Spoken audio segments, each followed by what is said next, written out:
এই যে দেখেন এই যে মশার অবস্থা দেখেন, এই যে কাম করতেছে, এই যে হাতের মধ্যে যে বসে, এই যে দেখেন এইরকম মশা, এই যে হাতের মধ্যে বসে তাও যায় না, দেখেন এই যে হাত মরাইতেছি তাও মশা যায় না, এই যে এত মতো মশা তাহলে কাম করতে।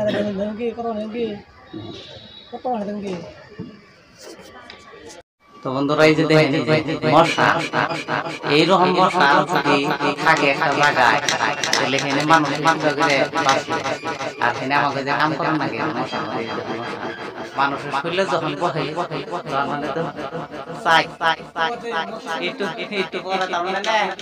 মশাই কারা উঠে হেলা একবার পোতা মতা সূর্য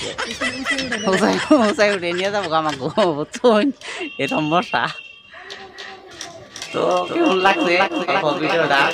কমেন্ট করে জানাবেন নাকি কও? এই যে আমাকে যে ভাই ওই যে ভিডিও মশা দেখে ভিডিও